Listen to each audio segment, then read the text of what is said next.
आप देख रहे हैं हमारा YouTube चैनल दी सच्चा भारत और आज के इस बुलेटिन में आपका स्वागत है। सच्चा भारत में सबसे पहले आप देखेंगे स्थानीय व जिले के समाचार, फिर देखेंगे राज्य व राष्ट्र के समाचार। अश्लील मैसेज भेजने वाले तीनों शिक्षक हुए निलंबित। शिक्षा विभाग के निदेशक ने जारी किया आदेश। तीनों शिक्षक द्वारा छात्राओं को अश्लील मैसेज भेजने का था मामला। ग्रामीणों का कहना आदतन है शराबी। पहले भी कर चुके हैं कई शिकायत, निदेशक को भेजी रिपोर्ट। तत्काल निलंबित हुए तीनों शिक्षक।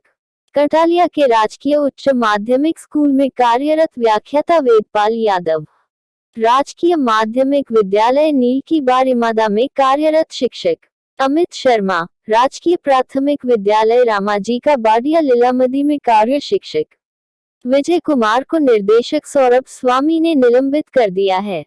शिक्षकों पर शराब पीकर छात्राओं को व्हाट्सएप के जरिए अश्लील मैसेज भेजने का आरोप था। डीईओ की जांच रिपोर्ट के आधार पर निर्देशक ने कार्यवाही करते हुए तीनों मुख्यालय बीकानेर कर दिया है। अज्ञात कारणों से कृषि कुएं पर लगी आग। आग लगने से कृषि कुएं में मची अफरा तफरी।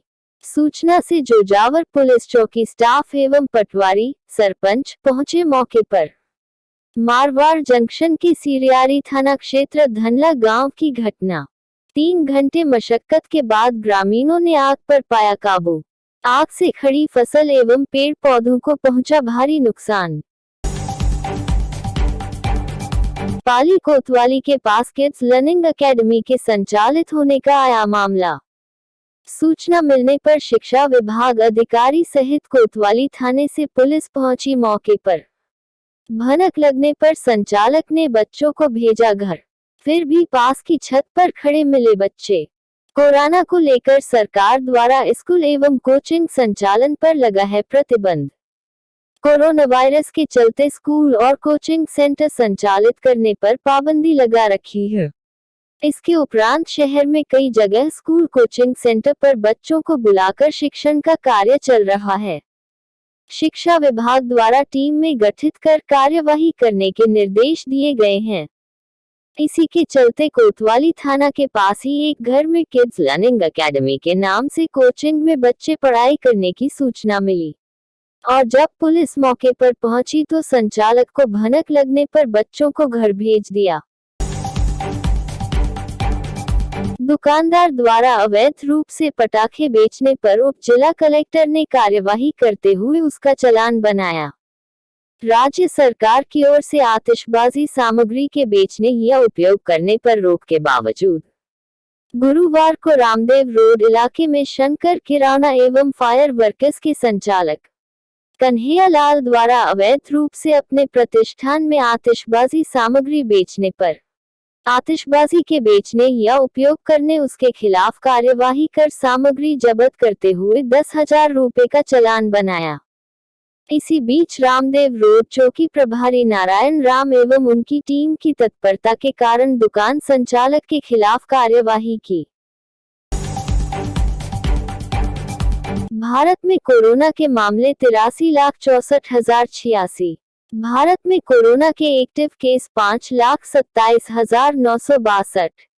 भारत में कोरोना से ठीक हुए 77,11,809। भारत में कोरोना से मौतें 1,24,315। प्रदेश में गुरुवार को कोरोना संक्रमण के 1,810 नए मामले देखने को मिले हैं, जिसके बाद प्रदेश में कुल संक्रमित मरीजों का आंकड़ा बढ़कर 2,05,800 पर पहुंच गया है।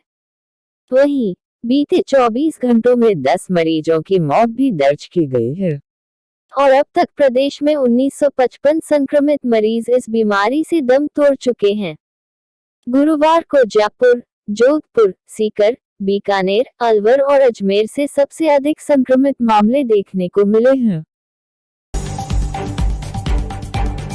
मारवाड़, मेवाड़, अंचल के जिलों की कोरोना रिपोर्ट। अजमेर से 110, बाड़मेर से 45, भीलवाड़ा से 28, बीकानेर से 203, चित्तौड़गढ़ से 27, डूंगरपुर से 11, जैसलमेर से 10, जालोर से 61, जोधपुर से 206, नागौर से 58, पाली से 55, राजसमंद से 15, सिरोही से 17 और उदयपुर से 39 संक्रमित मामले देखने को मिले हैं। मुंबई ने दिल्ली को 57 रन से हराया, लगातार दूसरी बार फाइनल में पहुंची। रोहित की कप्तानी में 5वें खिताब से एक कदम दूर। आईपीएल के 13वें सीजन के पहले क्वालिफायर में मुंबई इंडियंस ने दिल्ली कैपिटल्स को 57 रन से हरा दिया है। डिफेंडिंग चैंपियन मुंबई लगातार दूसरी बार फाइनल में पहुंची है। रोहित शर्मा की कप्तानी में टीम 5वां खिताब जीतने से एक कदम दूर है। पिछली बार मुंबई ने फाइनल में चेन्नई सुपर किंग्स को 1 रन से शिकस्त दी थी। इससे पहले मुंबई 2017, 2015 और 2013 में चैंपियन बनी थी। दुबई में खेले गए मैच में मुंबई ने टॉस हारकर पहले बल्लेबाजी करते हुए 201 रन का टारगेट दिया।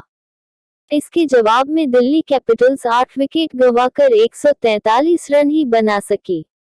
दिल्ली के लिए मार्कस स्टोइनिस ने 46 बॉल पर 65 रन की पारी खेली। सच्चा भारत में नियमित देखिए मध्याह्न में लंच ब्रेक न्यूज एवं रात्रि में डिनर ब्रेक न्यूज। आईपीएल के बीच कोहली की 32वीं बर्थडे पार्टी, कप्तान विराट को केक से रंग दिया साथियों ने, पत्नी अनुष्का भी साथ रही। भारतीय कप्तान विराट कोहली आज 32 साल के हो गए हैं। फिलहाल वे आईपीएल के लिए यूएई में मौजूद हैं, जहां उनका बर्थडे सेलिब्रेट किया। कोहली की पत्नी अनुष्का भी मौजूद रही। रॉयल चैलेंजर्स बेंगलुरु के कप्तान कोहली को साथी खिलाड़ियों ने केक में रंग दिया।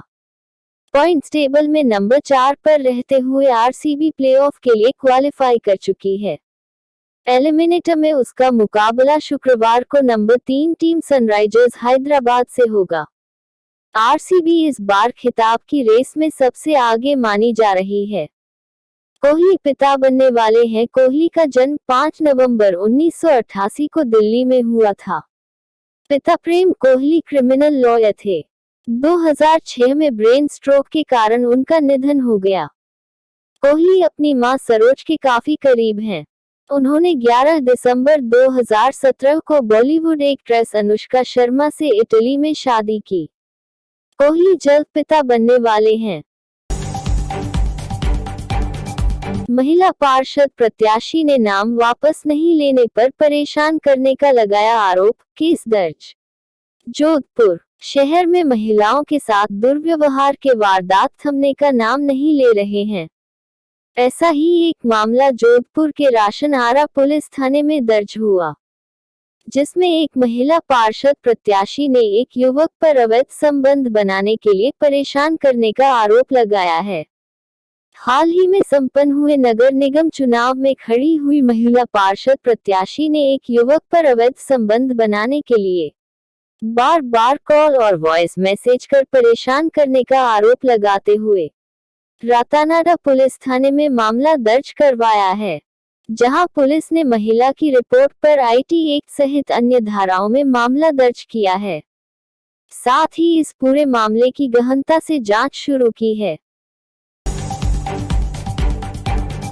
जोधपुर में निकला लग्जरी कारों का काफिला। जोधपुर कोरोना के चलते जोधपुर शहर का पर्यटन व्यवसाय लगभग ठप पड़ा है, लेकिन गुरुवार को अचानक भीतरी शहर के की गलियों से महंगी लग्जरी गाड़ियों का काफिला निकला तो लोगों की आंखें दंग रह गई। गाड़ियों की फरारी लंबोर्गिनी जैसी थी।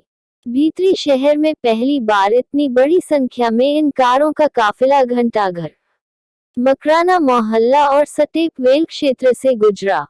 फरारी जैसी महंगी बेशकीमती कारों के काफिले को देखने बड़ी संख्या में लोग पहुंचे।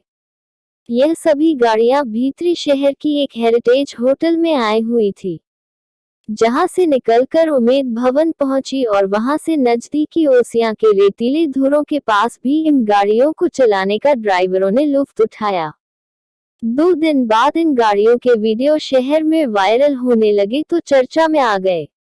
देर शाम को उमेद भवन में इन गाड़ियों का लाइट के साथ फोटो सेशन भी हुआ, जो काफी आकर्षक था। गुर्जर आरक्षण आंदोलन के 5वें दिन भी नहीं निकला कोई हल, दूसरे खेमे ने की आंदोलन समाप्त करने की अपील।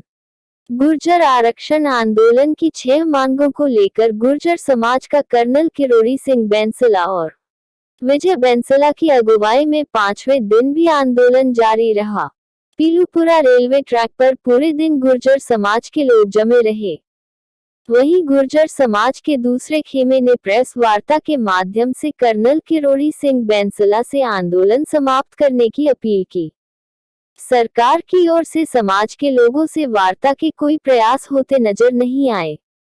गुरुवार को सरकार की ओर से कोई प्रतिनिधि गुर्जर समाज से नहीं मिला। गुरुवार को विजय बैंसला ने कहा कि सरकार की ओर से यदि कोई आदेश लेकर आए तो ही किसी प्रतिनिधि के आने का फायदा है। बैंसला समर्थन वाला समाज का धड़ा अभी भी अपनी बैकलॉग समेत अन्य मांगों को लेकर सहमति बनने तक आंदोलन की बात पर अड़ा हुआ है।